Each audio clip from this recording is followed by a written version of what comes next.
Hello dear students, welcome to English Textbook YouTube channel We Make English Easy।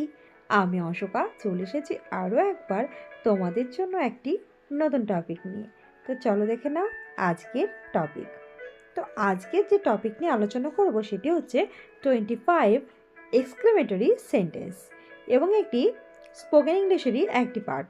আমি already বেশ কিছু পার্টে spoken English নিয়ে আলোচনা করেছি এবং সেই লিঙ্কগুলো ডেসক্রিপশন বক্সে দেওয়া থাকবে। তোমরা যারা সেগুলো দেখোনি তারা কিন্তু অবশ্যই সেগুলো দেখে নিতে পারো। আর যারা চ্যানেল নতুন ভিউয়ার্স আছো তারা কিন্তু অবশ্যই চ্যানেলটিকে সাবস্ক্রাইব করে পাশে থাকবে। তো চলো বেশি কথা না বাড়ে শুরু করছি আজকের টপিক। তো দেখো আমি আজকে আলোচনা করব 25 এক্সক্লেমেটরি সেন্টেন্স। তো ফার্স্ট অফ অল আমাদের জানতে হবে যে এই যে এক্সক্লেমেটরি কথাটা আমি বলছি এটা আসলে কি। এটা যদিও অনেকেই জানো, তাও আরও একবার আমি বলে রাখছি। দেখো আমি এটা একটা বোঝানোর জন্য আমি এটা লিখেছি, তো তোমরা একটু দেখো, এটা বুঝতে পারবে।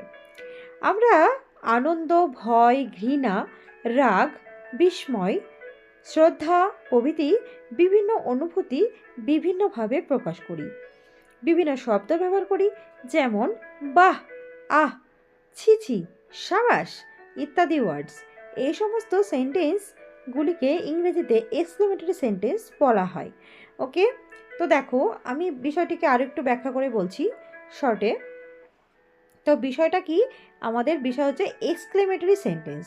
তো দেখো এক্সক্লেমেটরি, আমাদের জীবনে কিন্তু অনেক রকম ঘটনা ঘটে, তো এবং তার মধ্যে কিন্তু আমাদের বিভিন্ন যে ব্যক্তিগত কিছু এক্সপ্রেশন, ইমোশনস কাজ করে। তো তার মধ্যেই রয়েছে আনন্দ, ভালো লাগা, তারপরে কিছু দেখে ভয়, কারোর প্রতি বা কিছু কাজের প্রতি ঘৃণা, কারোর প্রতি রাগ, ওকে, বা কিছু দেখে বিস্মিত হয়ে যাওয়া, তারপরে কারোর উপর শ্রদ্ধা প্রদর্শন করা ইত্যাদি বিভিন্ন পরিস্থিতির মধ্যে দিয়ে আমরা যাই। তো এই যে একটা হঠাৎ করে যে কোনো একটা সাডেন যে ফিলিং আমাদের মধ্যে আসে, তো সেইগুলোকেই বলা হয় ইংলিশে এক্সক্লেমেটরি সেন্টেন্স। এটা কোনো বিশেষ কোনো বাক্যের অংশ হতে পারে বা একটা পুরো সম্পূর্ণ বাক্যও হতে পারে। অর্থাৎ এক্সক্লেমেটরি বাক্য আমরা সেগুলোকেই বলবো, বা বিস্ময়বোধক বাক্য সেগুলোকেই বলবো যেগুলোর মাধ্যমে আমরা আমাদের মধ্যে বা মনের মধ্যে ঘটে যাওয়া হঠাৎ কোনো আবেগ অনুভূতিকে আমরা আমাদের ভাষার মাধ্যমে প্রকাশ করি। যে সমস্ত সেন্টেন্সের মাধ্যমে সেইগুলোকেই বলা হচ্ছে এক্সক্লেমেটরি সেন্টেন্স। তো এক্সক্লেমেটরি সেন্টেন্সের কিছু পরিচয় বা সাইন রয়েছে বা সিম্বল রয়েছে, সেটা কি এক্সক্লেমেশন মার্ক। তো আমরা এটাকে এইভাবেই চিনব। তো চলো আজকে যে 25 এক্সক্লেমেটরি সেন্টেন্সগুলো নিয়ে আলোচনা করব সেগুলোর মাধ্যমে তোমরা ধীরে ধীরে সেগুলো আরও বুঝতে পারবে। তো চলো শুরু করছি 25 যে এক্সক্লেমেটরি সেন্টেন্স সেইগুলো। তো দেখো ফার্স্টে কি রয়েছে, ফার্স্টেই রয়েছে স্বাগতম। স্বাগতম, তো এটা আমরা সকলেই জানি এই ওয়ার্ডটির সাথে যখন নতুন কেউ কোনো একটি বিশেষ জায়গাতে যায় তখন আমরা বা আমাদের বাড়িতে কোনো গেস্ট আসলে আমরা তাকে আমাদের বাড়িতে স্বাগত জানাই। তো তখন আমরা কি বলবো, ওয়েলকাম। কি বলবো, ওয়েলকাম। ওকে, তো ওয়েলকামের পরে কিন্তু একটা এক্সক্লেমেশন মার্ক, আমি এটার কথা একটু আগে বলছিলাম। তো এই হচ্ছে এক্সক্লেমেশন মার্ক। ওকে, আচ্ছা, তারপর দেখো 2 নম্বর কি রয়েছে। 2 নম্বর যেটা রয়েছে সেটা দেখো, দেখো আরে কেমন আছো বা আছেন বা কেমন আছিস, এরকম কোনো বন্ধুকে বলার জন্য এগুলো বলা হয়। তো দেখো এটা আমরা কি বলবো, hi, how are you. Hi, how are you. Okay, hi, how are you. তাহলে আরে কেমন আছো বা আরে কেমন আছেন, কেমন আছিস, এরকম। তো এই হচ্ছে দ্বিতীয়টা। নেক্সট দেখো, হ্যাঁ তুমি ঠিক। হ্যাঁ তুমি ঠিক, এটা হচ্ছে কাউকে এগ্রি করা বা কারোর কোনো কথাকে সাপোর্ট করার জন্য এই কথাটা বলা হয় বা আমরা বলে থাকি। সেটা কি, হ্যাঁ। তো হ্যাঁ এটা আমরা এক্সক্লেমেশন কীভাবে আমরা বলবো, সেটা হচ্ছে yeah. Yeah, you are right. Yeah, you are right. তো তুমি ঠিক, you are right. Yeah, you are right. 4 number দেখো, কি চমৎকার, কি চমৎকার। এটা আমরা কখন বলি, যখন আমরা বিস্ময় বা কোনো কিছু দেখে আমরা অভিভূত হয়ে যাই বা অবাক হয়ে যাই, সেরকম কিছু সিচুয়েশন যখন আসে তখন আমরা কি বলবো, how wonderful, how wonderful, how wonderful. এরপরে কিন্তু এক্সক্লেমেশন মার্ক কিন্তু দিতেই হবে। নেক্সট দেখো, কি আশ্চর্য, কি আশ্চর্য। এটা কিন্তু অনেকে এটা মুদ্রা দোষও হয়ে থাকে। আচ্ছা, মুদ্রা দোষ আবার কি? এটা কিন্তু কথায় কথায় যে কোনো বিশেষ কিছু শব্দ বা কিছু বাক্যের একটা কিছু বাক্য আমরা ইউজ করি, এটা প্রত্যেকেরই কম বেশি থাকে। তো সেটা হচ্ছে মুদ্রা দোষ। তো দেখো এইটা অনেকে বলে কি আশ্চর্য, সে ভালো কিছুই ঘটুক আর খারাপ কিছুই ঘটুক বা তার রাগের কোনো কারণই হোক, সে কিন্তু এইটা বলে থাকে কি আশ্চর্য, এটা কিন্তু বলে। তো এটাকে আমরা কি বলবো? Good gracious, good gracious. Okay, good gracious. Next দেখো, কি বিপদ রে বাবা, কি বিপদ রে বাবা, মানে কোনো বিপদের সম্মুখীন হলে আমরা এই ওয়ার্ডটা বলি, যে এই সেন্টেন্সটা বলি, কি বিপদ রে বাবা। এটা আমরা কি বলবো? ও ডিয়ার মি, ও ডিয়ার মি, ও ডিয়ার মি। নেক্সট দেখো, শাবাশ, খুব সাহসের কাজ করেছো। শাবাশ, খুব সাহসের কাজ করেছো। এটা আমরা কি বলি, কখন বলি? যখন কেউ কোনো ভালো কাজ করেছে বা সাহসিকতার পরিচয় দেওয়ার জন্য সে কাজটা করেছে, তাকে আমরা উৎসাহিত করার জন্য, যাতে ভবিষ্যতে সে আরও ভালো কাজ করতে পারে এবং সেটা সাহসের সাথে, সেই উৎসাহ দেওয়ার জন্য আমরা এটা বলে থাকি। তো এটা মনে রাখবে, শাবাশ। এইটা আমরা কি বলবো? ব্রেভো। কি বলবো? Bravo. You have done a courageous act, you have done a courageous act. Courageous কথা অর্থ হচ্ছে সাহসিকতার কাজ। ওকে, তাহলে ব্রেভো হচ্ছে সাবাস, আর ইউ হ্যাভ ডান অর্থাৎ তুমি করেছো কি? আ কারেজিয়াস অ্যাক্ট, একটা সাহসের কাজ। এটা হচ্ছে তাকে উৎসাহ দেওয়ার জন্য বা এনকারেজ করার জন্য আমরা বলে থাকি। নেক্সট এটা রয়েছে, কি লজ্জার কথা, কি লজ্জার কথা, বা এটা কোনো একটা লজ্জাজনক কোনো ঘটনা যেটা আমরা দেখেছি বা শুনেছি, সেটার পরে আমাদের এই রিয়াকশনটা হয়, কি লজ্জার কথা। তো এটা আমরা কিভাবে বলবো? For shame, for shame. Shame কথা অর্থ হচ্ছে লজ্জা, ফর শেম। নেক্সট যেটা রয়েছে দেখো, ঝাঁটা মারো এমন সমাজের মুখে। এখন যে সিচুয়েশনটা আমাদের চলছে আরজিকর ঘটনাটাকে কেন্দ্র করে, তো সেই রকম সিচুয়েশনে কিন্তু এই কথাটা কিন্তু আমাদের মনে বা আমাদের মুখে এই কথাটা কিন্তু আমাদের আসছেই। সেটা কি? ঝাঁটা মারো এমন সমাজের মুখে।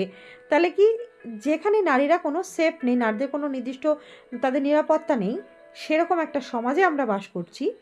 তো এই যে একটা সিচুয়েশন, এই সময় কি? ঝাঁটা মারো এমন সমাজের মুখে।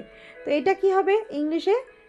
এটা হবে দেখো, hang such a damn society, hang such a damn society, damn. Okay, তো এই হচ্ছে ঝাঁটা মারো এমন সমাজের মুখে। তারপরে দেখো নেক্সট যেটা রয়েছে, আচ্ছা তাই নাকি, আচ্ছা তাই নাকি। এটা দেখো আমরা একটু সন্দেহজনকভাবে বলি। এইটা বলার সময় কিন্তু আমাদের ভ্রুটা কিন্তু কুঁচকে আসে। তো এই সময় আমরা কি বলবো? আচ্ছা তাই নাকি। এটা যখন আমরা ইংলিশে বলবো তখন বলবো is that so, is that so, এইভাবে। নেক্সট দেখো, চুপ শিশুটি ঘুমাচ্ছে, চুপ শিশুটি ঘুমাচ্ছে, বা শিশুটা ঘুমাচ্ছে, এরকম কিছু বললে তখন ওকে বলবো the baby is sleeping, the baby is sleeping. এই যে HUSH, এটা কথা অর্থ হচ্ছে হুশ বা চুপ। আচ্ছা, তো চুপ করো বা শিশুটি ঘুমোচ্ছে। নেক্সট দেখো, কি আনন্দ, আমরা ম্যাচটা জিতে গেছি বা জিতেছি, কি আনন্দ। আচ্ছা, এরকম যখন আনন্দ হয় বা আনন্দসূচক কিছু বিষয় ঘটে, তখন আমরা কোনো ম্যাচ দেখছি, সেই ম্যাচের শেষে যখন আমাদের দেশ বা আমাদের যে দলটা আমরা প্রেফার করছি সেটা জিতে যায়, সেই ক্ষেত্রে কিন্তু আমরা এই রকম কথা বলে থাকি। বা কেউ কোনো ম্যাচ খেলছে সেই সময় তারাও কিন্তু এগুলো বলে থাকে। তাই এটা আমরা কি বলবো? হুররা, we have won the match, we have won the match. তাহলে কি? হুররা, we have won the match. Next যেটা রয়েছে দেখো, হাই হাই তিনি আর নেই। এক্ষেত্রে কোনো ব্যক্তি যদি মারা যান, সেক্ষেত্রে আমরা এই কথাটি বলে থাকি। তাহলে আমরা এটাকে কি বলবো? Alas, he is no more. Alas, alas কথা হচ্ছে হাই হাই।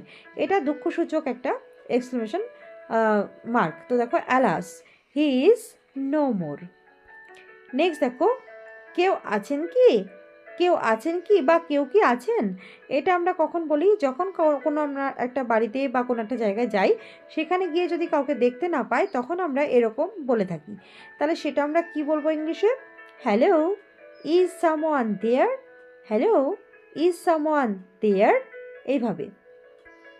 নেক্সট এটা রয়েছে হে ঈশ্বর কি নোংরা জায়গা, হে ঈশ্বর কি নোংরা জায়গা, অর্থাৎ কোনো একটা বিশেষ জায়গা যেখানটা নোংরা আবর্জনা রয়েছে এবং সেটা খুব একটা খারাপ জায়গা, যেখানটা খারাপ ইন দ্যাট সেন্স এই জায়গাটা খুব স্বাস্থ্যের জন্য খারাপ, সেখানটাই তো তখন আমরা সেরকম জায়গায় গিয়ে বা সেটা দেখে আমরা কি বলবো, my god what a nasty place, my god what a nasty place. Next দেখো কি স্পর্ধা, কি স্পর্ধা, এটা আমরা কখন বলি, যখন কেউ তার নিজের যে বাউন্ডারি সেটা পার করে কোনো কিছু করে বা বলে, তো সেই ক্ষেত্রে আমরা এরকম বলে থাকি কি স্পর্ধা। তো এটা কি বলবো, হোয়াট ইনসোলেন্স, হোয়াট ইনসোলেন্স। নেক্সট যেটা রয়েছে দেখো 17 নাম্বার, বাহ তোমার নতুন গাড়ি তো দারুণ। এটা হচ্ছে কি কোনো কিছু দেখে আমরা সেটা আমাদের ভালো লেগেছে এবং তারপর আমরা এরকম রিয়াকশন দিচ্ছি, তো আমরা কী বলবো, এটা আমরা এই ওয়ার্ডটির সঙ্গে খুব পছন্দ, wow wow your new car is so amazing, wow your new car is so amazing. Okay, আচ্ছা নেক্সট দেখো হাই আমি মারা পড়ে গেলাম, হাই আমি মারা পড়ে গেলাম, এখানে কি মারা গেলাম নয়, মারা যাওয়া নয়, এখানে আমার কোনো এমন কিছু হলো যেটার জন্য আমার লস হলো বা ক্ষতি হলো, সেরকম কিছু সিচুয়েশনে এটা আমরা বলি, তাহলে আমরা কি বলবো, alas I am undone, alas I am undone. তো অ্যালাস হচ্ছে হাই হাই, এর আগেও আমরা একটা বাক্যে দেখেছি, তো অ্যালাস আই অ্যাম আনডান। তারপর দেখো 19, ও আমি চাবি আনতেই ভুলে গেলাম, ও আমি চাবি আনতেই ভুলে গেলাম, তাহলে এটা আমরা কি বলবো, ও এটা দেখো এটা কোনো কিছু ভুল হয়ে গেছে তারপরে আমরা এরকম বলে থাকি, তো দেখো ও এই কথাটি আমরা বলবো oops I forgot to bring the key, oops I forgot to bring the key, তাহলে ও এটার জন্য ওপস এই ওয়ার্ডটা ইউজ করব। নেক্সট দেখো 20 নাম্বারে কি রয়েছে, সে কি বোকা, সে কি বোকা, মানে সে বোকা অ্যাকচুয়ালি নয়, এরকম কিছু বোঝাতে গেলে আমরা বলবো what a full he is, what a full is he is. তো দেখো সে অ্যাকচুয়ালি বোকা বা কতটা বোকা সেটা বলা এইভাবে বোঝানো হচ্ছে what a full he is. Next দেখো 21, কি ভয়াবহ ঘটনা, তো এমন কোনো ঘটনা ঘটেছে যেটা আমাদের বিস্মিতের কারণ, তো সেরকম সিচুয়েশন হয়ে গেলে আমরা এরকম বলে থাকি কি ভয়াবহ ঘটনা, তাহলে কি বলবো, how horrible this incident is, how horrible this incident is. Next দেখো 22, কি মজা আগামীকাল আমাদের স্কুল ছুটি, কি মজা। তো স্কুল লাইফে আমরা যখন ছিলাম তখন কোনো কন্টিনিউ ক্লাস হওয়ার পরে যখন একটা দিন হঠাৎ করে ছুটি পাওয়া যায় তখন কিন্তু আমাদের এই আনন্দটা হতো, তো এটা আশা করি সকলের মনে হয় এরকম ফিলিংসটা। তো যাই হোক কি মজা, তাহলে এটা আমরা বলবো yippee we have no school tomorrow, yippee we have no school tomorrow. Next দেখো 23, আমার যদি পাখিদের মতো ডানা থাকতো তাহলে কি আকাশে উড়ে যেতাম।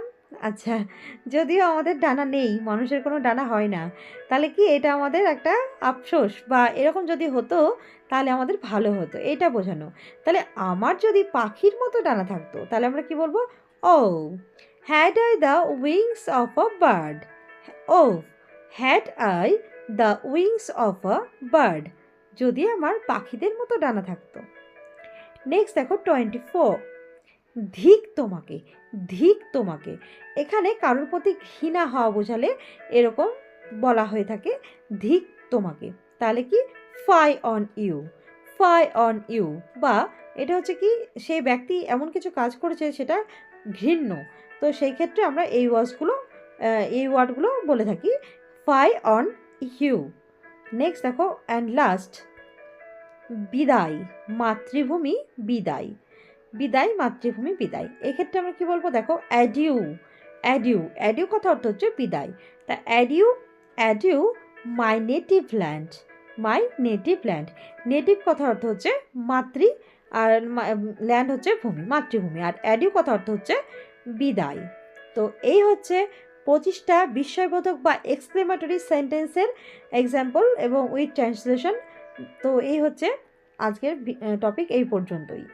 তো তোমরা অবশ্যই কমেন্ট করে জানাবে আজকের টপিকটি তোমাদের কেমন লেগেছে। তোমরা কিন্তু অবশ্যই ভিডিওটিকে লাইক করবে, বন্ধুদের সাথে শেয়ার করে তাদেরও দেখার সুযোগ করে দেবে এবং চ্যানেলটিকে সাবস্ক্রাইব করে পাশে থাকবে। That's all for today. We will meet in our next video. Thanks for watching.